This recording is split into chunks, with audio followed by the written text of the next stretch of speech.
예, 오늘은 우리가 지금 거짓 신앙을 계속 살펴보고 있습니다. 주일 낮에 살펴보고 있는 중에 참된 신앙에 관련해서 우리가 복음에 대해서 좀 같이 좀 살펴보고 있고요.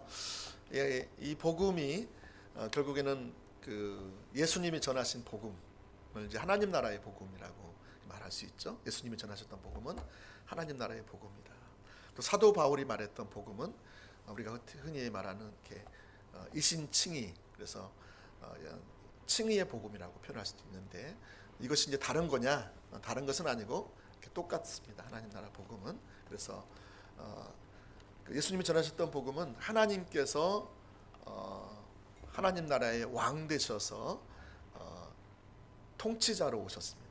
그래서 하나님 아버지가 이 세상을, 온 우주 만물을 통치하시는 분이잖아요. 그런데 하나님의 아들이신 예수님께서 하나님 아버지의 그 통치의 대리자로서 이 땅에 오셔서 하나님 나라의 왕으로 오셔서 이 땅에서 하나님 나라가 이 땅에 왔음을 선포하셨습니다. 할렐루야. 예. 여러분, 그래서 우리가 예수님께서 이 땅에 오셔서 하나님 나라를 이렇게 선포하셨는데, 왜 하나님 나라를 선포하셨냐면 예수님이 이 땅에 오시기 전에는 이 땅이 사단의 나라가 되었기 때문에 그렇습니다. 사단이 죄와 세상과 죽음을 가지고 이 세상을 통치하는 통치자예요. 그래서 사단이 통치하고는 이 나라, 이 세상 가운데 하나님께서 하나님 나라를 가지시고 이 땅에 침투해 들어오셨다는 거예요. 할렐루야. 여러분, 그래서 예수님께서 사단이 다스리는 이 땅에 하나님 나라를 가지고 들어오셔서 마귀의 일을 멸하시려 오셨다는 것을 볼 수가 있습니다. 그래서 요한일서 3장 8절 말씀에 보시면 하나님의 아들이 나타나신 것은, 예수님이잖아요.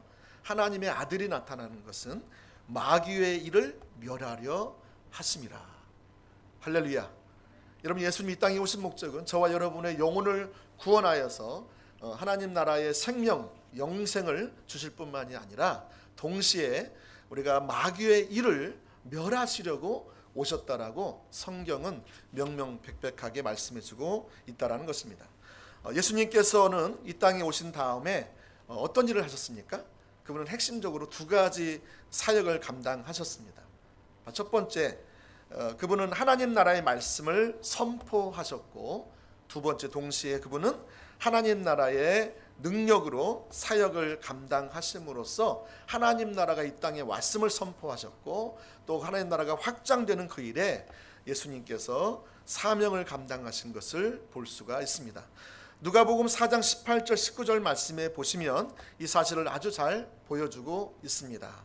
누가복음 4장 18절 19절 말씀에 주의 성령이 내게 임하셨으니 이는 가난한 자에게 복음을 전하게 하시려고 내게 기름을 부으시고 나를 보내사 포로된 자에게 자유를, 눈먼 자에게 다시 보게 함을 전파하여 눌린 자를 자유롭게 하고 주의 은혜의 해를 전파하게 하려 하심이라 하였더라. 여러분, 이것이 바로 하나님의 나라, 하나님의 나라가 임하였을 때 나타나는 현상이죠. 이것을 이사야서 61장의 말씀을 인용해서 예수님께서 이 하나님 나라 사역을 위해서 이 땅에 내가 왔다라고 말씀하고 계신 것입니다. 또한 마가복음 3장 23절 말씀에 이하에 보시면 예수님께서 행하셨던 하나님 나라의 사역이 일목요연하게 잘 나타내고 있는데요. 예수님께서 그들을 불러다가 비유로 말씀하시되 사단이 어찌 사단을 쫓아낼 수 있느냐? 또 만일 나라가 스스로 분쟁하면 그 나라가 설 수 없고, 만일 집이 스스로 분쟁하면 그 집이 설 수 없고, 만일 사단이 자기를 거슬러 일어나 분쟁하면 설 수 없고 망하느니라. 이렇게 말씀하시면서 사람이 먼저 강한 자를 결박하지 않고서는 그 강한 자의 집에 들어가 세간을 강탈하지 못하리니 결박한 후에야 그 집을 강탈하리라 그랬습니다. 여러분, 여기서 말하는 집은 이 땅, 이 세상을 말합니다. 이 집이 집에 있는데, 그리고 사람이란 누구를 말합니까? 예수님을 가리키죠. 여러분, 그래서 그 강한 자란 누구를 말할까요? 강한 자가 그 집에 이렇게 그 소유를 꽉 쥐고 있는 것이죠. 그래서 강한 자가 누구냐면 사단을 말합니다. 여러분, 그러니까 강한 자가 사단인데, 이 사단이 이 세상을 지배하고 있는 거야. 죄와 세상과 또 죽음을 가지고, 그 권세를 가지고 이 세상을 꽉 붙들어서 사람들을 노예 삼고 사람들을 자기 마음대로 좌지우지하는 거예요. 자, 여러분, 그런데 이렇게 강한 자 사단이 지배하는 이 땅에 누가 왔다는 거예요? 더 강한 자가 왔다는 거예요. 이 강한 자보다 더 강한 자가 왔다는 거예요. 이게 누구예요? 예수님이에요. 예수님이 이 땅에 오셔서 사단을 결박한 후에 그 세간을 강탈해 가셨다. 할렐루야. 여러분, 이것이 복음입니다. 복음. 예수님이신 그분께서 이 땅에 오셔서 사단을 제압하고 그 사단에게 묶여있는 모든 자들을, 하나님의 자녀들을 다 해방시키고 자유케 하시고 온전케 하셨다는 거예요. 여러분, 이것이 복음의 기쁜 소식 아니겠습니까? 여러분, 여기서 세간이란 바로 죄와 사망의 노예가 되어 있는 사람들을 가리킵니다. 그래서 조금 전 읽었던 누가복음의 4장에 포로되고 눈멀고 억눌린 자들이 이 사단에게 매여 있는 세간을 말하는 거예요. 제가 몇 년 전에 테이큰이라는 영화를 봤습니다. 여러분, 영화 별로 안 좋아하시죠? 저는 영화를 좀 좋아합니다. 그래서 가끔 한 번씩 우리 아이들하고 같이 가기도 하고, 우리 아내는 영화를 별로 안 좋아하더라고요. 그래서 우리 아이들을 데리고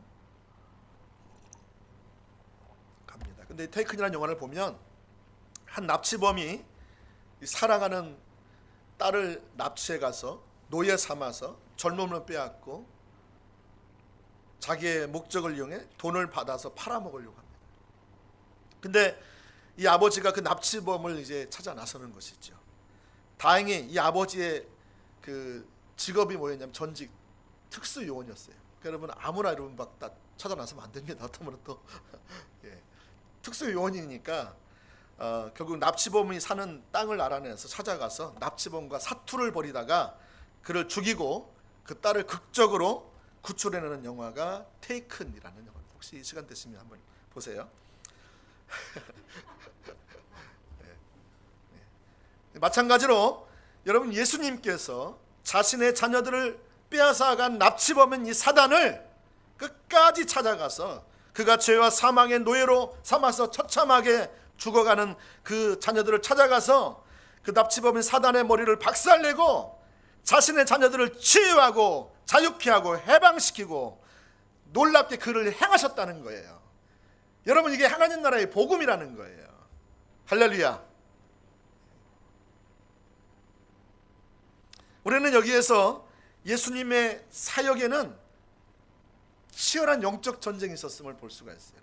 여러분, 이 사단이 다스리고 있는 나라 가운데 하나님의 나라가 이 땅에 왔음을 선포할 뿐만이 아니라 그 나라가 실제적으로 능력으로 와 있음을 선포할 때에 그 저항하는 이 세력의 그 힘이 어마어마했다는 것이죠. 예, 그래서 사단이 자기가 소유하고 있었던 자들을 빼앗기지 않으려고 가만히 있었겠습니까? 여러분 같으면 가만히 있겠어요? 여러분 거였는데 여러분 것을 빼앗으려고 오는 거예요. 예, 그러면 가만히 있겠냐고요. 사단이 바로 그런 입장인 거죠. 심한 몸부림과 거센 반항을 했을 거예요. 공격과 반격이 반복되었을 것입니다. 여러분, 그러나 여기서 중요한 것은 공격하는 쪽은 사단 쪽이 아니라는 거예요. 누가 그럼 공격하는 거예요? 예수님이 공격하는 거예요. 저 에어컨 좀 틀면 좀 좋겠는데요. 안 더우세요? 선풍기 좀 틀어주시고. 여러분, 항상 기억해야 될 것은 공격하는 쪽은 사단이 아니라 예수님이라는 것을 꼭 기억하십시오. 왜냐하면 예수님이 이 땅에 신적인 침투자로 오셨기 때문에 그렇습니다. 그래서 예수님의 공격은 항상 적극적이었고 그때마다 사단의 일을 멸하셨습니다. 여러분, 여기서 우리가 주목해야 할 부분은 예수님이 하셨던 영적인 방법을 말하는 거예요.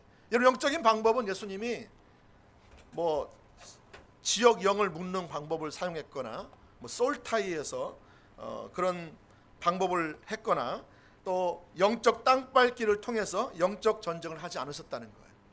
예수님께서 하신 영적인 전쟁은 하나님 나라의 복음, 이 복음을 선포하셨어요. 이 복음에는 강력한 하나님의 능력이 있는 거예요.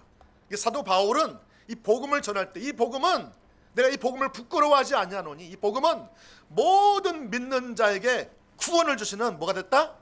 하나님의 능력이 됐다. 여러분, 이 복음은 우리 세대를 살릴 수 있고 우리 나라를 살릴 수 있고 열방을 살릴 수 있는 강력한 능력이 복음 안에 들어있다는 거예요. 할렐루야. 저는 이걸 너무 확신합니다. 이 복음을 제대로 받아들이기만 한다면 놀라운 혁명이 일어나는 거예요. 여러분, 사람이 그냥 확 변하는 거예요. 여러분, 그래서 예수님의 영적 전쟁은 다시 말하면 하나님 나라의 말씀을 선포하시고 하나님 나라의 능력 사역을 통해서 그것을 감당하셨던 것을 볼 수가 있습니다. 이것이 여러분 마태복음, 마가복음, 누가복음, 요한복음 이 사복음서를 보시면 정확하게 잘 나와 있습니다. 근데 여러분, 사단이 이렇게 예수님이 공격해 올 때에 가만히 있지 않는다는 것이죠. 즉각 반격을 시도합니다. 그래서 오늘 그 반격하는 부분을 좀 살펴볼 것인데요. 특별히 예수님은 하나님 나라 사역을 감당할 때에 그분이 하신 일이 뭔지 아십니까? 이 영적 전쟁을 하시기 전에 그 하신 일이 뭐였어요? 그분이 성령님께서 그 가운데 비둘기같이 임하시는 사건이 있었습니다. 그 다시 말해 침례, 그 세례를 받았다는 것이죠.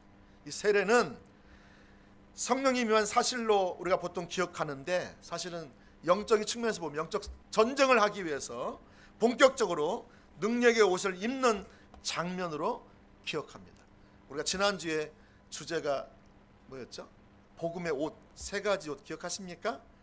사도 바울의 로마서 1장에서 말했던 세 가지 옷. 첫 번째가 뭐였죠? 예? 사랑의 옷. 또 두 번째는 거룩의 옷. 또 세 번째는 은혜와 평강의 옷. 이것이 우리의 속옷부터 이렇게 세 가지 옷을 입었다면 이제 여러분 우리는 이제 여기다 갑옷을 입어야 되는 거예요. 할렐루야. 네, 여러분, 그래서 성령께서 우리 가운데 충만하게 임하셔서 우리가 말씀과 성령으로 하나님의 전신갑주를 입어야 되는 거예요. 그래야 우리가 어떤 유형의 공격이 들어와도 우리가 승리할 수 있는 것입니다. 제가 그래서 그 지금 이 갑옷과도 같은 그 복음을 지금 그 측면을 좀 살펴보고 있는 것입니다. 오늘하고 지금 다음 주 몇 주까지를 살펴보려고 합니다. 그래서 여러분, 예수님께서는 이처럼 영적 전쟁을 하기 위해서 그분은 능력의 옷을 입는 장면으로 기억할 수가 있습니다. 왜냐하면 예수님의 사역은 영적 전쟁의 차원에서 이해할 때에 잘 이해할 수가 있어요. 여러분, 예수님의 사역은 단순히 병 고치고 눈먼 사람 눈뜨게 하고 뭐 죽은 사람 살리고 그렇게만 생각을 하시면 안 됩니다. 영적인 전쟁의 측면에서 성경을 이렇게 보시면 하나님 나라가 그 안에 싹 보이고요. 예수님께서 하나님 나라의 통치자로 오신 게 보이고요. 사단이 완전히 패퇴되는 게 보이고요. 성경이요 전혀 다르게 보여요. 여러분, 이 일이 있은 후에 예수님은 성령에 이끌려 광야로 가셔서 금식 기도를 시작하셨습니다. 이 금식을 마치자마자 곧바로 누가 찾아옵니까? 사단이 찾아오죠. 사단이 찾아와서 반격하는 것입니다. 이 시험에 따라요. 시험에 따라 사단이 예수님, 금식한 예수님, 아무런 힘이 없고 지금 눈에도 막 그냥 어지럽고 막 아무것도 보이지 않는 40일 금식하면 그렇잖아요. 거기에 시험했다 그래요. 여러분, 시험했다는 말을 많은 학자들이 얘기하기를 헬라 원어에 보면 사단이 공격했다, 반격했다라고 표현하고 있어요. 즉 사단은 시험을 통해 주님께 반격을 가한 거예요. 그래서 여러분, 사단의 거친 반격이 있음에도 불구하고 주님은 말씀으로, 하나님 나라의 복음으로 승리한 것을 볼 수가 있습니다. 할렐루야. 여러분, 그래서 예수님께서 이때부터 본격적으로 마가복음에 보시면 바로 사단의 반격을 피하신 후에 곧바로 사단의 나라들을 진격해 들어가는 모습이 보여요. 그래서 마가복음을 통해서 영적 전쟁이 어떻게 전개되어 나간지를 상세히 볼 수가 있습니다. 네, 맞다고 그러네요 지금. 여러분, 우선 마가복음에도 보시면 역시 예수님의 사역을, 하나님 나라의 복음의 선포를 말씀하시고 하나님 나라의 능력 사역을 행하심으로 사단의 나라들을 차례대로 파괴시켜 나가는 모습을 볼 수가 있습니다. 그 대표적인 예로 마가복음 1장 14절 15절 말씀해 보시면 이렇게 말씀하고 있어요. 요한이 잡힌 후, 요한은 침례 요한, 세례 요한을 말하죠. 요한이 잡힌 후 예수께서 갈릴리에 오셔서 하나님의 복음을 전파했다. 여러분, 여기서 하나님의 복음은 하나님 나라의 복음을 말합니다. 예수님이 그 사역하셨던 하나님 나라의 복음을 전하셨어요. 이르시되 때가 찼고 하나님 나라가 가까이 왔으니 회개하고 복음을 믿으라. 보십시오. 예수님의 오심으로 말미암아 하나님의 나라가 임하니까 이 땅은 이제 하나님께 속하게 되었다라는 거예요. 그리고 이 땅에 하나님의 통치가 다시 이루어지니까 하나님이 이 땅에 왕이 되고 주의 주중에 주가 되시는 퀴리오스가 되는 그 일이 일어났다는 것입니다. 이 땅에 잃어버렸던 영혼들이 하나님께 속하게 되는 놀라운 역사가 일어났다는 것입니다. 여러분, 이것을 보시면 이 사단의 입장에서 보시면 이 하나님의 나라와 이 사단의 나라가 아주 격돌하는 걸 볼 수가 있어요. 물론 이제 사단의 나라가 패퇴하죠, 지죠. 결론 알고 있잖아요. 근데 이 치열한 이 전투가 있어요. 이 전쟁은 예수님께서 이제 끝냈어요. 여러분, 예수님께서 십자가를 지실 때에 십자가에서 무엇을 박살냈다고요? 사단의 머리를 박살냈어요. 죽었다고요. 근데 여러분, 지금 사단이 있어요, 없어요? 있어요.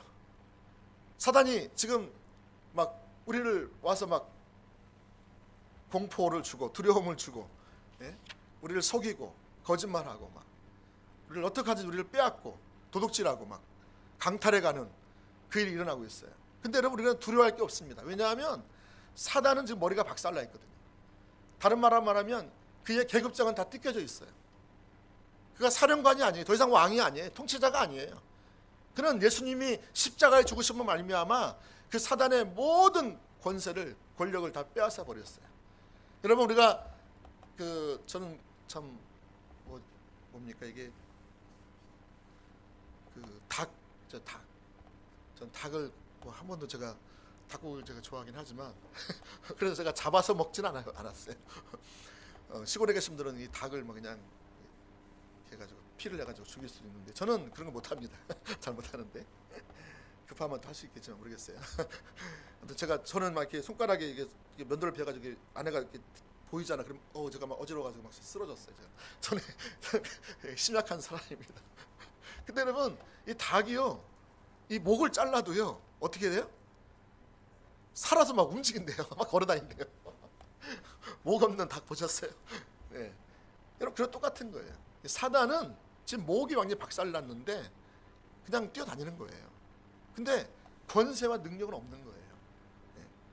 그러니까 우리가 그것을 알면 두려워할 겁니다. 근데 중요한 것은 아직 그 영향력은 남아 있는 거예요. 그래서 우리가 깨어 있어야 되는 거예요. 깨어 있어야 되는 거예요. 그러니까 전투에서 우리가 승리해야 되죠. 자, 그래서 여러분, 사단과 이처럼 하나님 나라는 치열한 전쟁 가운데 있게 되는 것입니다. 특별히 우리 구약의 느헤미야서를 보시면 영적 전쟁에 대해서 아주 잘 나타내주고 있습니다. 느헤미야서는 구약의 영적 전쟁의 교과서라고 할 만큼 우리에게 영적 전쟁에 대해서 많이 이야기하고 있어요. 여기에서 우리가 영적 전쟁에서 반드시 알아야 할 사실 몇 가지만 오늘 살펴보기를 원합니다. 첫 번째, 영적 전쟁에서 우리가 반드시 알아야 할 사실 한번 같이 한번 읽어볼까요? 시작.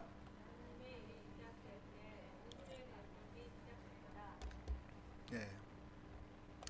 하나님의 일이 시작될 때 원수의 반격이 시작되는 거예요. 그래서 여러분, 원수는 우리가 하나님의 일이 우리 가운데 일어나기 시작하잖아요. 그럼 원수는 그걸 막 화를 내고요, 막 분노하고요, 막 두려워하는 거예요. 그래서 반격해 들어오는 겁니다. 이것을 반드시 기억하셔야 돼요. 여러분, 분명히 하나님의 역사가 지금 내 삶 가운데 일어나고 있다. 그럼 원수의 공격이 반드시 있다는 거예요. 이걸 예상하시고 예방 주사를 꼭 맞으셔야 돼요. 그래야 여러분들이 그런 일이 있었을 때 당황하지 않고 원수를 그냥 목을 탁 잡아가지고 그냥 끝내버릴 수 있는 거예요. 할렐루야. 원수는 원수예요. 그러니까 막 원수를 대하듯이 해야 되겠죠. 자, 느헤미야서에 보면 우리 작은 첫 번째, 자, 산발락과 도비야와 게셈이라는 사람이 나옵니다. 이 사람들이 거센 방해를 합니다. 그래서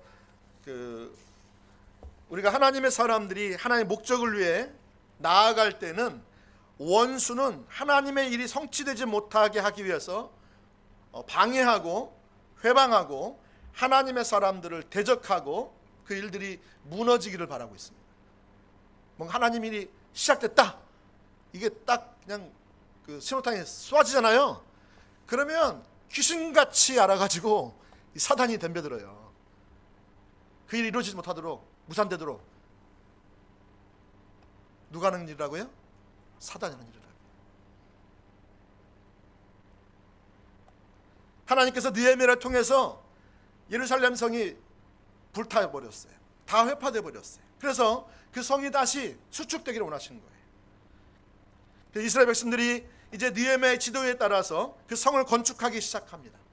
하나님 일이 시작된 거예요. 하나님 목적을 두시고 지금 일을 시작한 거예요.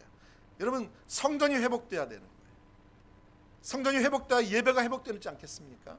지금 성전의 벽이 다 허물어져 있는데 원수들이 지금 와가지고, 늑대들이 와가지고 다 지금 강탈해 가고 있는데 아무도 어떻게 못하는 거예요. 원수가 숫대밭을 만들고 있는데 수수방관만 하고 있는 거예요. 하나님은 이 백성이 다시 하나님의 백성으로 돌아오기 위해서는 성벽을 쌓아야 되는 거예요. 그래서 이를 명령하셨죠. 말씀하셨죠. 느헤미야가 이 마음을 품고 기도하다가 결국 그 왕에게 재가를 얻어서 이 일들을 시작하잖아요. 아버지 질투가 그에게 지워졌죠. 하나님의 일이 반드시 이루어져야 나는 물론이고 이 민족이 살 수 있다. 이 나라가 살 수 있다. 다음 세대가 살 수 있다. 여기서 무너지고 끝난다면 하나님의 이름은 완전 땅에 떨어질 것이고 다음 세대, 우리의 자녀 세대들은 미래가 없는 거예요. 여러분, 여기에 목숨 걸고 덤벼드는 거예요. 이거 봤으니까. 하나님의 일은 반드시 이루어져야 된다. 그래가지고요, 성을 재건하기 시작합니다. 근데 누가 와서 반대하는 거예요? 도비야와 산발락과 아라비아 사람들과 암몬과 아스돗 사람들이 발벗고 방해합니다. 왜요? 예루살렘 성이 건축되면 어떤 일이 난다고요? 그들이 자신들을 공격할까 봐 두려워서 공포에 떨면서 그래서 막 미친 듯이 이들이 화를 내면서 막 지금 느헤미야에게 찾아오는 거예요. 덤벼드는 거예요. 그들의 시기와 질투를 가지고 성을 재건하지 못하도록 덤벼드는 것입니다. 여러분, 그 뒤에는 누가 있어요? 마귀가 있는 거예요. 이것을 보셔야 합니다. 현상만 보시면 여러분 반드시 집니다. 현상 뒤에 누가 있냐? 배후에 누가 있냐? 성령님이 일하시냐? 사단이 역사하고 있냐? 그걸 못 보면 사단의 하수인 되는 거예요. 사단은요, 죄와 세상과 사망을 가지고 우리를 쥐락펴락하고 있다니까요. 꼼짝 못하게 만드는 거예요, 여러분. 절대 속지 마세요. 느헤미야서 4장 7절 8절 말씀을 함께 읽어보겠습니다. 느헤미야서 4장 7절 8절 시작. 산발락과 도비야와 아라비아 사람들과 아스돗 사람들이 예루살렘 성이 중수되어 그 허물어진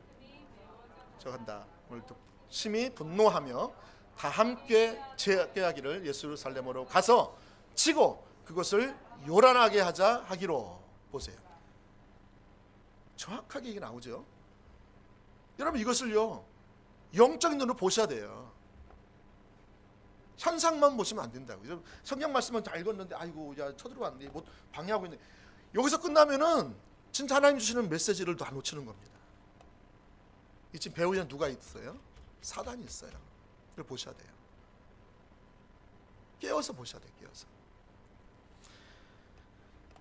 여러분 그런 하나님께서 대적의 꾀를 알게 하사 넘어가지 않게 하고 계속 하나님의 일이 진행하게 하는 거예요. 그래서 느헤미야에게 영적 분별력을 주셨어요. 그래서 그 지도자들에게 분별력을 주셔가지고요 거기에 넘어가지 않게 하셨어요. 그래서 느헤미야서 4장 15절 말씀에 한번 보십시다. 같이 한번 읽어볼까요? 시작. 우리의 대적이 우리가 그들의 의도를 눈치챘다 함을 들으니라. 하나님이 그들의 꾀를 패하셨으므로 우리가 다 성에 돌아와서 각각 일하였다. 보세요. 거기에 주눅들지 않고 거기에 겁먹지 않고 야 이거 조금만 나가면 문 밖에 사자가 있어 이래가지고 그냥 문 밖에 못 나가는 게 아니라 이런 거짓말, 이건 사단이 뿌려놓은 거짓말, 이거 분별해가지고요 믿음으로 박차 확 나오는 거예요. 나와서 여전히 그 공사 현장에 나가 있는 거예요. 하나님 일하시는 그 현장에 나가는 거예요. 하나님 말씀하신 그곳에 나가 있는 거예요. 여러분 거기 나가야 돼요. 하나님의 목적을 성취하고자 하는 일은 항상 선한 일이세요. 여러분 하나님 우리에게 말씀하시는 것은 선한 일이에요. 여러분 기억하세요. 하나님 뭔가 우리에게 말씀하셨다, 뭔가 일하시려고 하신다. 그것은 하나님이 지금 뭔가 우리가 상상하지 못할 어떤 일이 막 일어나고 있는 거예요. 여러분 사단의 나라는요 꼼짝 못해요. 하나님 역사하시면은요. 할렐루야. 예? 그래서 하나님은 모든 것이 협력하여서 선을 이루시며 우리가 그 선한 하나님의 일을 이루시도록 하나님은 뭐 하신다? 우리를 초청하세요. 하나님께서 그냥 말씀하시는 게 아니에요. 하나님은 하나님의 일을 지금 이루시기 위해서 계획을 하시고 이미 진행하시면서 하나님의 일을 이루실 때 저와 여러분을 통해서 일하시기로 작정하셨어요. 그래서 동역자인 저와 여러분에게 말씀하세요. 초청하시는 거죠.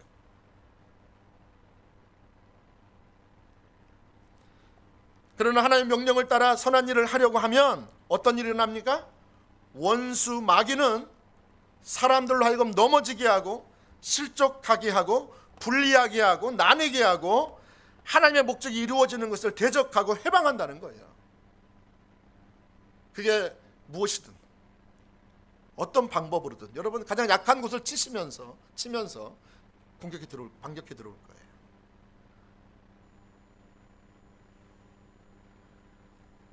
마귀는 하나님의 일이 이루어지는 것을 잘 압니다. 그래서 중요한 순간에 방해하며 공격하는 것이죠. 여러분 하나님의 역사가 없으면 마귀의 공격도 없습니다. 여러분 삶 가운데 지금 평안하다 그러면 잘 보십시오. 하나님이 내 삶 가운데 아무런 일이 일어나지 않고 있는 거예요. 마귀가 안 건들거든요. 그 마귀의 밥인데요 뭐. 밥을 왜 건드려? 마귀의 대적이면 마귀가 그냥 타켓을 딱 둬가지고 막 화살을 쏴댈 텐데 마귀의 밥인데 말하면 말 잘 들어요. 뭐 하려고 하다가도 그냥 좀 위험이 있거나 어려움이 있거나 좀 약점을 딱 치면 그냥 꼼짝 못하는 거죠. 어떤 사람은 전에 어떤 책에 보니까 그 삼촌 마귀하고 조카 마귀가 있었는데 뭐죠? 무슨 편지인데 이름이 예. 거기 보니까 삼촌 마귀가 그러는 거예요. 조카 마귀에게 예, 네가 저 사람들을 어떻게 다루냐면 이렇게 다뤄라. 저 사람들이 뭘 하고 싶어하면 그걸 도와줘라. 계획을 세우면 계획을 잘 세울 수 있도록 도와줘라 그러는 거예요. 그러니까 하나님을 위해서 뭔가 뭐 하기 위해서 막 뭘 세우면 잘 도와주라는 거예요. 감동받고 은혜 받고 그러면 잘 도와주라는 거예요. 근데 뭐 하지 말라? 그것을 내일 하게 하라. 그 일을 내일 하게 하라고. 그 일은 오늘 해야 되는데 여러분 우리에게 내일이 있습니까 없습니까? 내일이 있어 없어요? 없어요. 무슨 말이냐고요? 여러분 내일 되면 또 오늘이 되잖아요. 그죠? 또 모레 되면 또 오늘인 거예요. 그러니까 내일은 없어요. 근데 사단은 내일로 미루게 하라는 거예요. 그 도와줘. 교회 잘 나가게 해. 아 그래 은혜 받게 해. 말씀도 보게 해. 근데 있잖아 내일 하게 해.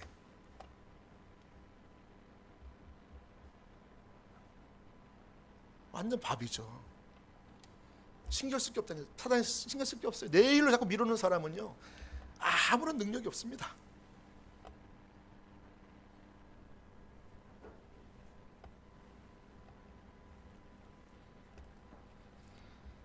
만약 우리 가운데 원수 마귀의 방해가 있다고 한다면 하나님께서 어느 때보다도 가깝게 오셔서 일하시고 계신 증거이기도 합니다. 여러분 그래서 불타버린 예루살렘 성이 다시 세워지는 이 위대한 하나님의 일에 원수 마귀는 산발락과 도비아와 또 아라비아 사람들과 암몬 사람들과 아스돗 사람들을 동원해가지고 배후의 역사에서 하나님의 일이 계획될 때부터 분을 내며 두려워하게 하는 거예요. 두 번째, 작은 두 번째입니다. 자,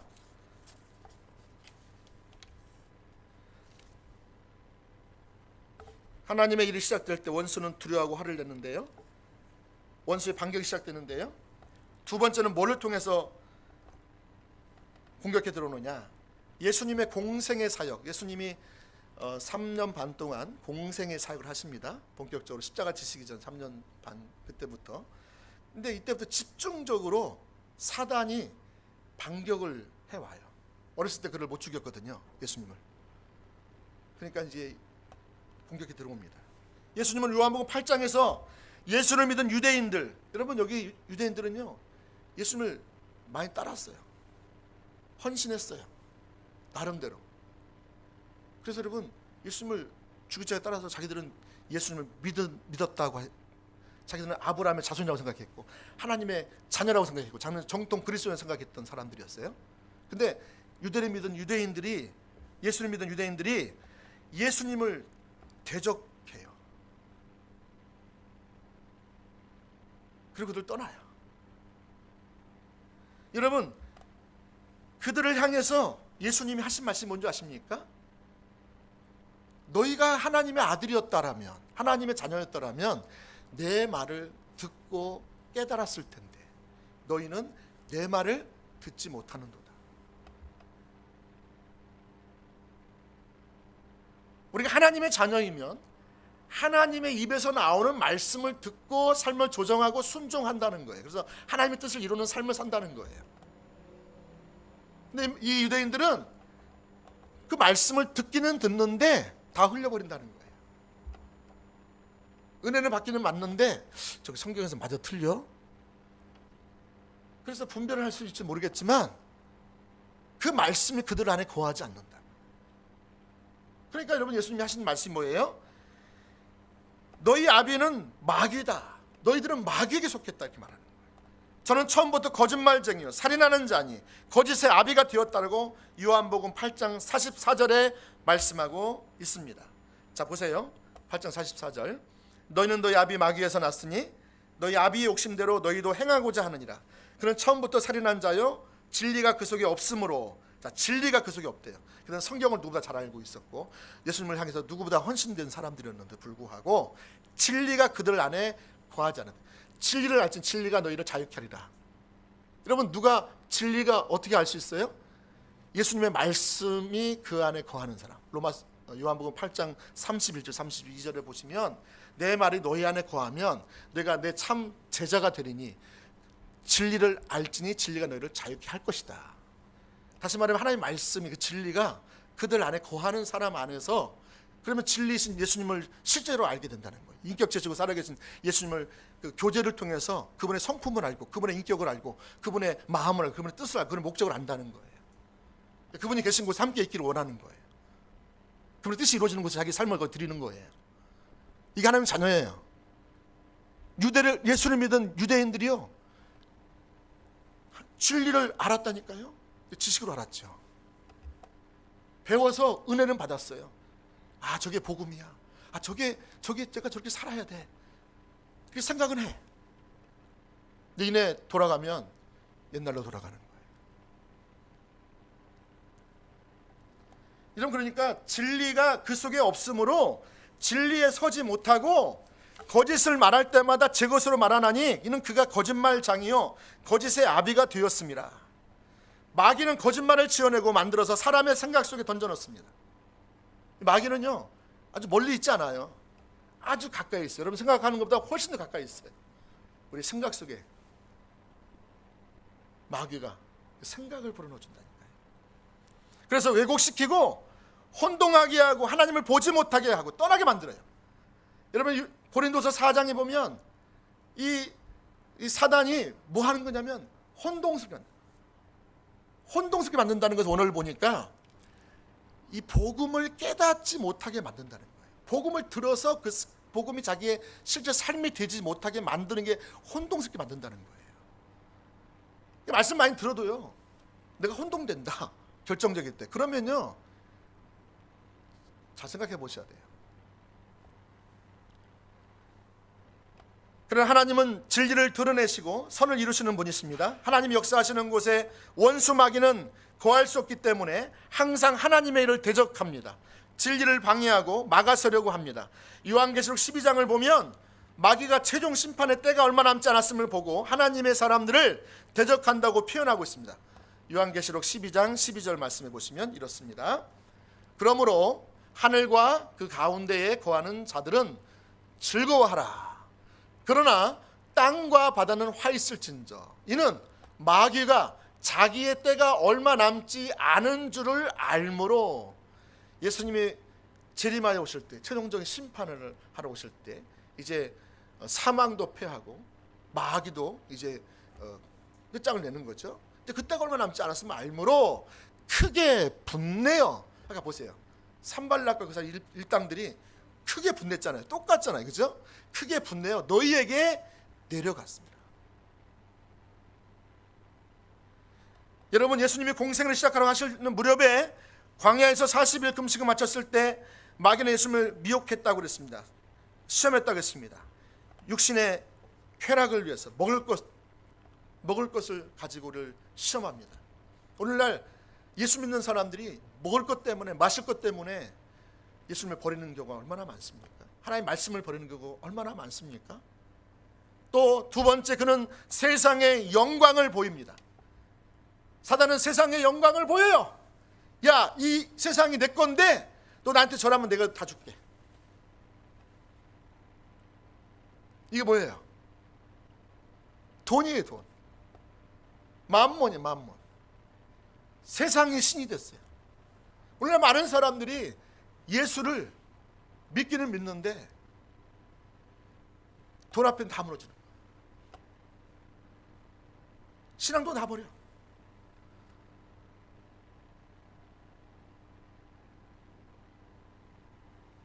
더 나아가서 세 번째 시험은 뭡니까? 하나님의 아들이거든 뛰어내려라. 높은 성 올라가서. 이건 뭐예요? 정체성이에요. 우리 정체성에 대한 공격을 하는 거예요. 하나님의 아들에 대한. 하나님의 아들이라면 네가 권세가 있거든. 뛰어내려가면 천사들이 들어와서 받을 거야. 여러분 우리에게 권세를 가지고 세상의 권세를 가지고 유혹하는 겁니다. 시험하는 겁니다. 사단이 지금 반격해 오는 거예요. 예수님은 단호하게 말씀으로 기록되었을 때 사람이 떡으로만 살 것이 아니다. 주 너의 하나님만 경배하라. 이러면서 마귀를 물리치거든요.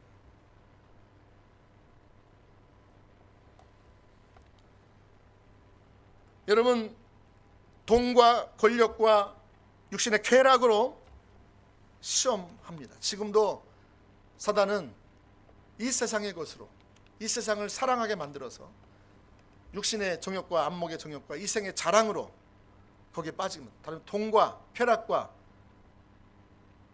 권력으로 우리를 반격해 들어온다는 것입니다.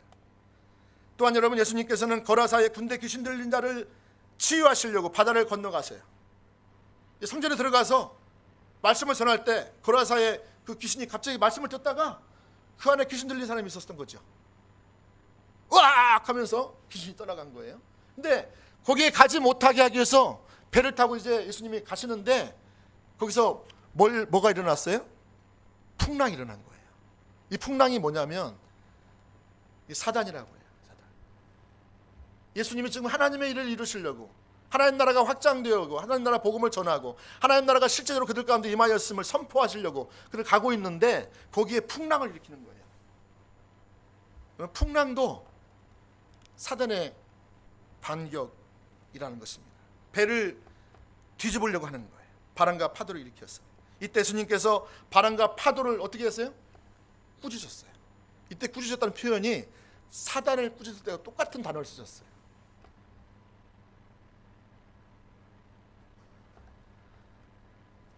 어떤 사람들은 이 본문을 보면 마귀가 아니라 바람과 파도만 나온다고 말할 수 있는데, 하지만 예수님이 꾸짖을 때 사용했던 단어가 마귀를 꾸짖을 때 사용했던 단어가 똑같다니까요. 이것을 보면 바람과 파도의 배후에 누가 있었어요? 원수 마귀의 회방이 있는 거예요. 여러분, 날씨가 어때서 오늘은 좀 몸이 좀 어때서 오늘은 좀 뭐 시간이 없어서 피곤해서, 여러분 숱하게 많습니다. 근데 우리 연약함을 잘 알기 때문에 풍랑을 일으키는 거예요. 나오지 못하게 만드는 거죠. 나가지 못하게 만드는 거죠. 또한 마귀는 때로는 종교 지도자들인 바리새인들을 충동해서 계속 방해한 것을 보시죠. 여러분, 이게 참 그 요한복음 그 보시면 그 7장 이하부터 12장까지가 쭉 보시면 얼마나 그들이 막 그냥 껌같이 붙어가지고요, 막 예수님을 괴롭혔는지 몰라요. 종교 지도자들이요, 사람을 보내가지고요, 뭐 흠은 잡을 데가 없는 거 해가지고요, 예수님을 막 공격해요. 종교 지도자들을 통해서 그 종교 사회에서 예수님을 축출해 버리려고 하는 거죠. 눈에 가시죠, 눈에 가시. 그렇죠? 왜냐하면 그 배후에 누가 있었어요? 사단이 있었거든요. 또 더 나아가서 마귀는 예수님의 친가족들을 동원해서 예수님의 사역을 방해합니다. 그의 형제들을 통해서 가서 당신의 이름을 드러내라고, 이제 때가 됐다고, 초막절 때가 됐으니까 가서 당신 그 하고 싶은 얘기를 하라고. 그러면 얼마나 많은 사람들이 지금 많이 모이는 상황이니까 한 번에 끝나지 않겠냐고.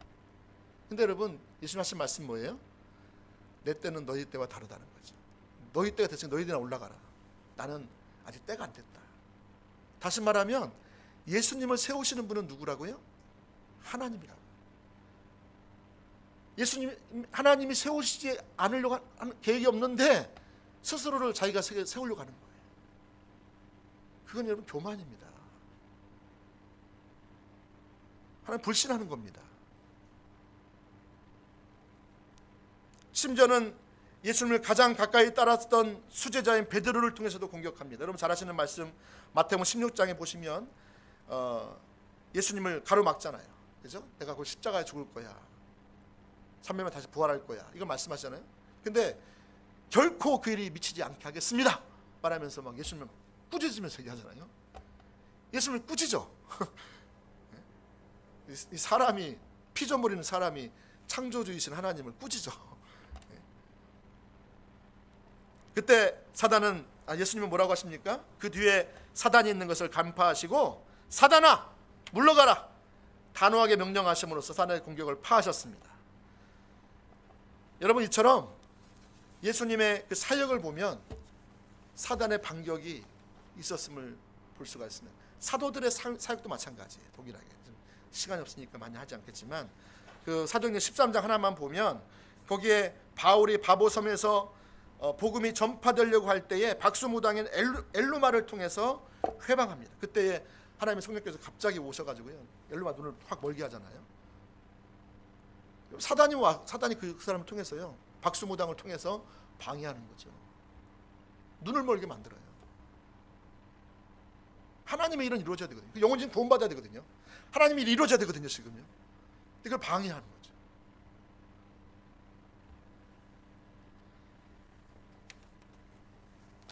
작은 세 번째. 자, 이처럼 하나님의 일이 일어날 때 사단이 반격해 들어오는데, 세 번째는 원수 마귀는 뭘 통해서 방해하냐면 가정을 통해서 방해합니다. 뭘 통해서 방해한다고요? 가정을 통해서. 하나님은 우리에게 가정을 허락하셨어요. 하나님이 허락하신 기관은 두 가지죠. 하나는 가정, 하나는 교회. 그렇죠? 근데 원수 마귀는 어떻게 하든지 가정을 흔들어서 차세대 일꾼들이 세워지지 못하도록 하고 부부간에 온전한 화합이 일어나지 못하도록 합니다. 하나님은 우리에게 사랑하는 가정을 허락하셨어요. 서로 격려받고 서로 친밀하고 서로 사랑하고 서로 돕고 서로 세우고 서로 같이 고통을 같이 끌어안고 같이 가는 그 가족을 허락하셨죠. 가족을 통해서 하나님은 놀라운 일들을 하시기를 기대하고 계세요. 차세대 일꾼들이 가정을 통해서 양육돼요. 나이가 어릴수록 가정 안에서 안정된 양육을 받는 것이 매우 중요합니다. 그래서 아이들을 분노케 하면 안 된다고 성경이 말하고 있어요. 하나님의 목적이 이 가정을 통해서 그렇게 부부가 하나 되고 그 하나 된 속에서 아이들이 그 안에서 정말 사랑의 그 꽃 선물들이 이렇게 잘 양육되어서 하나님 나라를 위해서 그들이 세워지길 원하시는 거죠. 그런데 부부간에 다투고 분열하는 그런 일이 있지 않습니까? 우리가 부부간에 안 싸울 순 없죠. 저도 초창기에 많이 싸웠죠. 지금은 이제 거의 싸울 일이 없지만, 근데 우리 아이들은 이제 요즘에 가끔 뭐 얘기하다 보면 서로 얘기하다 보면 엄마 아빠 왜 싸워 그러는 거예요. 그래서 야 지금 대화하는 거야. 뭐 의견 줘라고. 우리가 이제 저도 아마 이 경상도 사람이 다 됐나 봐요. 뭐 말할 때 그냥 막 목소리 높아지니까 우리 안에서 높아지고 그러니까 애들이 들을 때는 싸우는 줄 아나 봐. 그래서 야 우리 지금 의견 조율하고 있어. 예. 여러분 이처럼 부부간에 우리가 다투고 분열하는 것이 우연인 것 같지만 오늘날 가정들을 회방하려는 원수의 공격이 극심하다는 것을 기억해야 돼요. 자녀들이 상처받는 1순위가 뭔지 아세요? 부부간의 불화예요. 부부간의 불화. 부부가 불화하고 다투는 것이 자녀들에게 치명적인 상처를 준다는 것을 알아야 합니다. 원수 마귀는 다음 세대가 아름답게 자라고 성숙되게 자라는 것을 흔들고 있고 문제를 야기시키는 거예요. 그래서 여러분 부부가 다투는 것을 서로 성격이 다르기 때문이라고 치부해서는 안 돼요. 물론 성격이 다르죠. 같을 수가 없죠. 저는 MBTI 요즘 젊은 아이들 보니까 MBTI를 가지고 서로 인사한다고. MBTI 뭐야? 뭐 나는 EJ 뭐 있어요. 저 안에 저를 보니까 저는 달라요. 근데 여러분 이 부부간에 그런 성격이 다르기 때문에 MBTI가 다르기 때문에 그렇다라고 치부해서만은 안 된다는 거예요. 그 일이 있겠죠. 물론 다른 게 있겠죠. 근데 그 뒤에 영적인 문제가 반드시 있다는 것을 기억해 주세요. 부부간에 다투는 것이 영적 공격이라는 것을 여러분 생각을 해본 적이 있으십니까? 가정 안에서 다음 세대가 자라고 믿음의 세대가 세워진 데 있어서 아주 중요한 것은 가정 안에서 가족들이 하나 되는 거예요.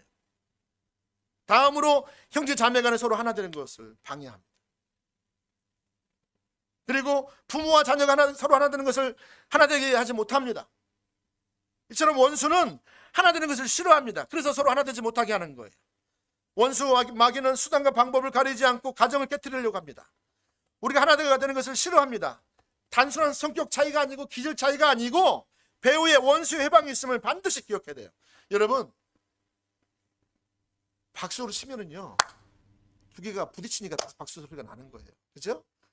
이렇게 하면요 한쪽이 피해가면요 절대 안 나요. 아무리 해보세요. 세게 쳐보세요. 세게 해보세요. 세게. 안 나요. 안 나. 둘 중에 하나라도요 누가 좀 성숙하신 분이 나 때문이야라고 얘기하세요. 미안해라고 얘기하세요. 내가 잘못했어. 내가 갱년기야 사실은. 이런 갱년기 되니까 제가 눈을 뜨지 말래요. 어디 나가면 눈 뜨지 말고 그리고 숨도 쉬지 말래요. 숨소리가 너무 크대. 나보고 죽으라는 거예요. 그리고 거실을 걸어갈 때 집을 걸어갈 때는 발 뒤꿈치를 들래. 밑에서 난리 난대요. 그래서 제가요 사는 게 아닙니다. 근데 저는 행복합니다. 왜냐하면 갱년기라니까 갱년기를 어떻게 잘 넘어갈까 제가 이제 노심초사하고 있죠. 물론 이제 저만 바라보면 막 그냥 화가 난다 그러는데 지금은 조금 덜 하잖아요. 그래서 집안에 있는 게 너무 힘들대요. 그래서 교회를 자꾸 온다 하더라고요. 밤에도 교회 가서 자요. 가끔 한 번씩 와서. 근데 이제 제가 이제 이해하기로 했어요. 처음에 이해가 안 됐는데 그 나이가 되면 그렇다고 그러네요. 맞나요? 여자분 우리 권사님이 꼭 다 맞는 거네요. 남자분들도 갱년기가 있다는 사실을 아십니까? 예, 표현을 좀 안 할 뿐이죠. 자, 근데 여러분 이처럼 하나님께서 아내와 남편을 주셨다면 그것은 하나님의 주권적인 역사임을 기억하시고 인정하셔야 돼요. 그리고 서로 다름에도 불구하고 만나게 하신 것은 서로 팀을 이루어 아름다운 가정을 이루게 하기 위함인 것을 믿으시기 바랍니다. 하나님께서 놀라운 계획이 있어요, 여러분. 그래서 서로 이게 부딪히고 뭐 하다 보니까 하나님의 계획을 다 잃어버리는 거예요. 제가 10몇 년 전에 20년 전 됐나요? 우리 부부가 어떤 그 기도 사역 하시는 분이 있었어요. 근데 그분이 이제 좀 기도 사역으로 좀 이렇게 이름이 나 있는 분인데 기도 사역을 받았어요. 근데 제 부부 같이 받았는데 녹음돼 놨었거든요. 근데 이제 보니까 뭐라 그러냐면 앞으로 사역을 뭐 통해서 아주 환상적인 사역을 할 거라는 거예요. 두 사람이 팀을 이뤄 가지고. 그러더니 이제 하는 얘기가 우리 그 사모님은 마이크를 전달해요. 마이크를. 그래서 마이크를 두는구나. 할렐루야. 근데 저는 가방을 들고 다닐지도 모르겠다고. 아내가 마이크 들고 나면 저는 가방 들고 다니는. 처음에는요 그게 듣고 나서 기분 좀 나쁘더라고요 제가. 왜냐면 아니 마이크는 내가 들어야지. 내가 남자 아니에요 남자? 남자니까 남자가 딱 좀 그런 게 있어요 제가 전에도. 그러니까 그래야 되는데 왜 아내가 저기 마이크를 두는 거야? 좀 기분이 좀 살짝 나쁘더라고요. 근데 나중에 제가 그 부분을 이제 이렇게 생각해 보니까 기분 날 밖에 하나도 없어. 왜요?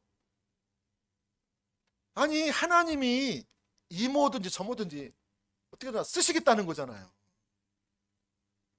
쓰는 게 중요하잖아. 쓰임 만든다는 게 중요한 거지. 내가 뭘 하느냐가 중요한 건 아니에요. 그래서 둘이 하나가 되어서 뭐 마이크를 잡든지 뭐 가방을 들든지 그거는 뭐 설거지를 하든지 뭐 상관이 없는 거예요. 그냥 둘이 하나가 돼서 그냥 있으면 하나님께서 쓰시겠다는 거예요. 제가 그때부터 마음이 확 바뀌었어요. 저는 가방만 들어도 좋아. 하나님 어디로 가시든지 제가 주님 계신 곳에 함께 있기 원한다. 제가 그랬거든요. 이게 마음이요 확 달라지더라고요. 여러분 부부는 한 팀이에요. 환상적인 지금 하나님께서요 여러분을 딱 맞게 만나게 하시는 거예요. 여러분 가정을 그 부부를 통해서 아주 귀한 일을 행하시려고 하시는 거예요. 근데 여러분 그런 것을 보지 못하면 우리가 다 잃어버리는 겁니다. 사소한 것 때문에 큰 것을 잃어버리는 거예요. 결혼해서 정말 하나님 결혼한 이 제도를 통해서 정말 부부를 하나를 한 몸을 만들어서 정말 하시기 원하시는 그 목적과 뜻을 다 놓쳐버리는 거예요. 할렐루야. 우리 서로 격려하고 지원하고 상대방을 위해서 뭔가 도움이 될 수 있다면 내가 기꺼이 희생할 수 있지 않아요? 그럼 하나님 뜻이 이루어질 거예요. 그게 무엇이든지, 그게 작은 일이든지 그게 큰 일이든지 그게 중요하지 않아요. 하나님 앞에서는 의미 있는 일이에요. 그게 작은 일이든 큰 일이든지. 세상에서 모든 작은 일일 수 있지만 하나님 나라에서는 그게 큰 일일 수 있어요. 할렐루야.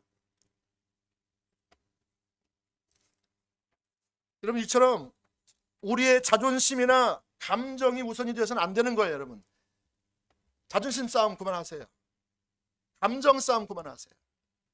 물론 이제 약간 그 갱년기는 좀 있어요. 그래서 남편분들이 좀 살펴보시면 좋을 것 같고 제 나이 때가 그렇더라고요. 하나님을 믿는 자로서 우리가 주님의 진리에 동의하는 자리로 가셔야 돼요. 여러분 자존심이 상할 수도 있어요. 감정이 상할 수도 있어요. 힘들 수 있어요. 어려울 수 있어요. 정말. 근데 하나님의 진리에 동의하셔야 하나님이 그 가정 가운데 임하세요. 하나님이 통치하세요. 하나님 나라가 가정 가운데 임하세요.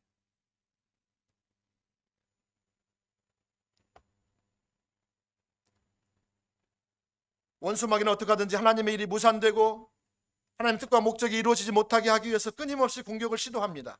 하나님의 일이 성취되게 하기 위해서 가정이 하나 되는 것이 매우 중요합니다. 우리 자신을 절망하게 하고 주저앉게 하고 포기하게 한다면 그 이면에는 원수의 해방이 있는 것을 반드시 기억해야 돼요. 이렇게 자존심을 건드려요. 감정을 건드려요. 좀 놔두면 괜찮은데 건드리니까 또 문제가 더 커지잖아요. 그럴 때도 여러분 하나님 진리에 동의하셔야 돼요. 싸워도 그날 저녁에는 아침에 싸워도 점심에 싸워도 저녁에 손잡고 잔다. 이런 약속들 좀 하세요. 서로 하시고. 서로 안 돼요. 그러니까 은혜를 구하시면서 서로 하셔야 돼요. 서로 지켜줘야 돼요. 둘 중에 한 사람을 지켜줘야 돼요. 저 안 되면. 둘 다 똑같이 가면은요. 팽팽하게 가면은요. 아까 말씀드렸죠. 자녀들의 미래가 걱정되잖아요. 자녀들을 두고서라도 서로 상대방을 위해서 서로 그렇게 하시기를 예수님 축복합니다. 아멘. 이제 두 번째입니다. 자, 원수의 가장 주된 공격 중에 하나는 두 번째. 자, 뭘로 통해서 온다고요? 부정적인 말을 통해서. 자, 결국 이 가정도 그렇고 교회도 그렇고 또 여러분이 속해 있는 어떤 직장이나 학교 캠퍼스나 또 모든 어떤 모임에서도 마찬가지입니다. 이 부정적인 말이 우리를 어떻게 하든지 이것을 분별해내서 거기에 휘둘려서는 안 됩니다. 자, 작은 첫 번째, 문제에 집중하게 만듭니다. 여러분 말에는 영향력이 있죠. 그래서 특히 부정적인 말은 많은 부정적인 해악을 가져옵니다. 인간은 상처를 받고 한계를 경험하기 때문에 부정적인 말을 들으면서 받아들입니다. 우리는 부정적인 말로 영향력으로 인해서 염려하고 두려워하고 생각이 분산되고 혼동스러워해요. 거짓말이라는 사실을 알고 있음에도 불구하고 자꾸 거짓말을 자꾸 듣다 보면 그것이 진실로 둔갑되는 거 아세요? 원수 마귀는 바로 이 점을 노립니다. 그래서 우리의 관계를 깨뜨리고 낙심하게 만듭니다. 사실 둘은 아무런 문제가 없는데 잘못된 정보를 가지고 내가 오해해가지고 내가 추측해가지고 그냥 판단해버리는 거죠. 둘이 원래 서로 사랑하는 관계고 하나 되는 관계고 그래서 그 관계를 지켜야 되는데 이런 말의 영향력으로 인해서 저 사람이 이렇게 말해서 이렇게 될 거야 라고 딱 다 계산해버리고 다 결론을 내려버려요. 그리고 그렇게 돼. 속는 겁니다.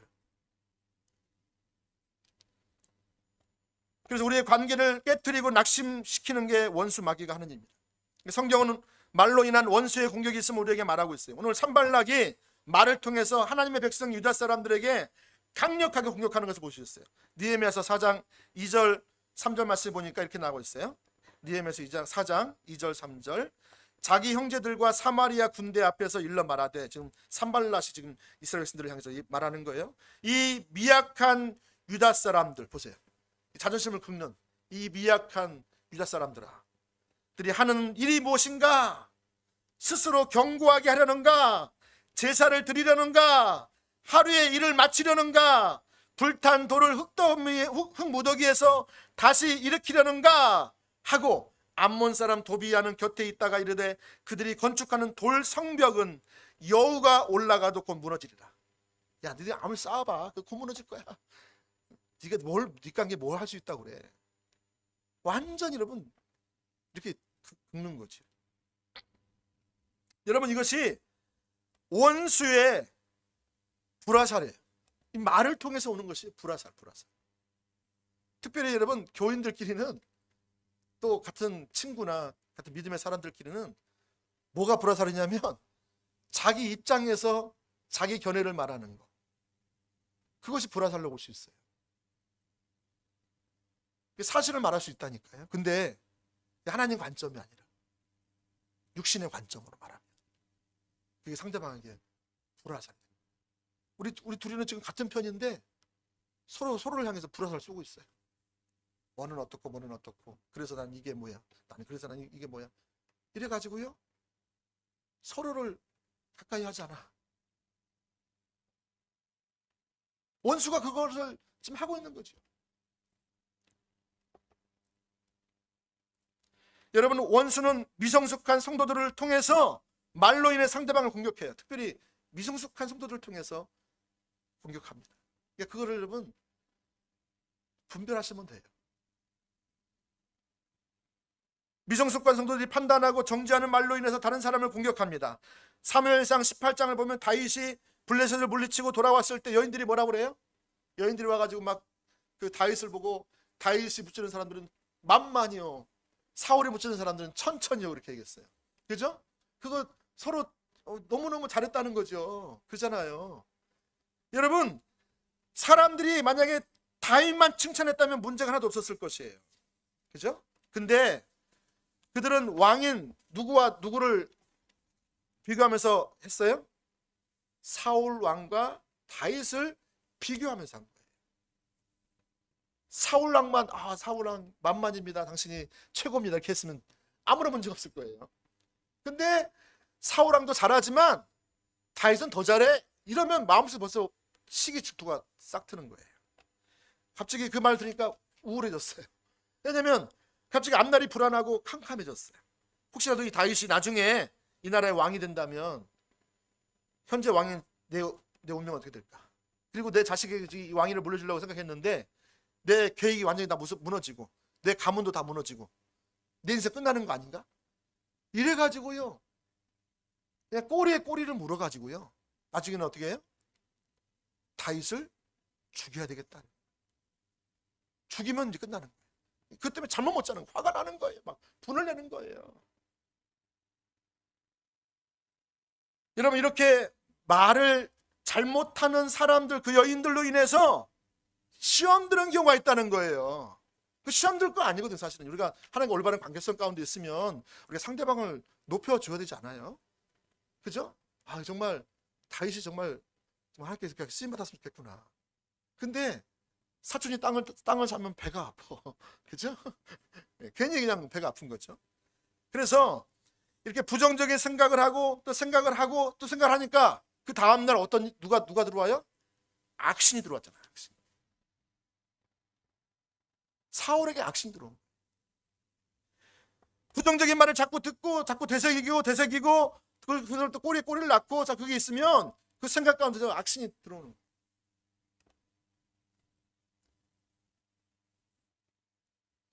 그래서 그것을 받아들이고 그 생각에 반응하려고 할 때에 우리의 삶은 근본적으로 흔들려 버리는 것입니다.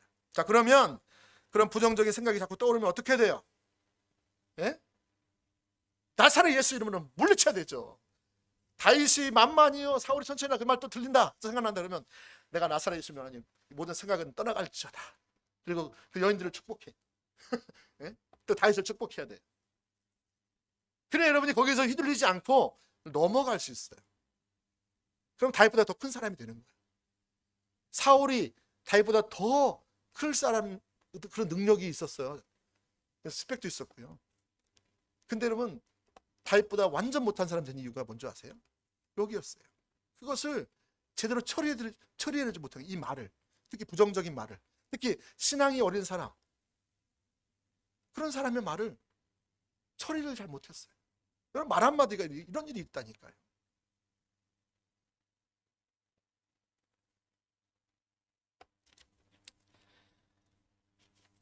여러분, 그래서 원수들은 우리의 약함과 우리의 문제에 집중하게 하는 것이 원수의 전략입니다.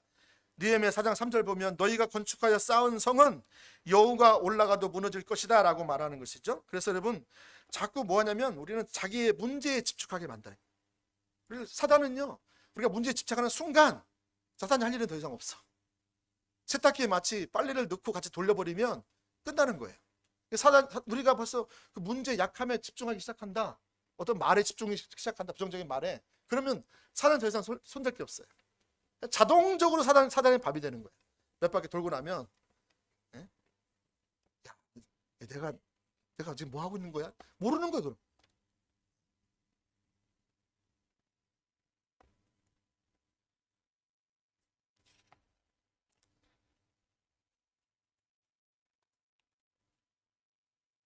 사랑하는 여러분, 이제 말씀을 맺겠습니다. 아, 하나님의 사람들은 깨어 있어야 합니다. 마귀는 우는 사자와 같이 삼킬 자를 찾고 있는데, 그것이 여러분 아주 멀리에 있지 않아요? 아주 가까이에서, 아주 친한 관계에서 그게 슬며시 확 들어옵니다. 어느 날 나도 모르게 거기에 딱 잡힙니다. 그래서 우리가 깨어서 하나님의 길을 보고 있어야 되고요, 하나님의 비전을 보고 있어야 되고요, 하나님이 이 시대가 어떤 일을 하고 계신가, 하나님 뜻이 무엇인가를 아는 자리에 분이 가 있으면 절대로 휘둘리지 않아요. 그게 분별이 일어나요. 하나님 뜻이 아니게 분별이 일어나고요.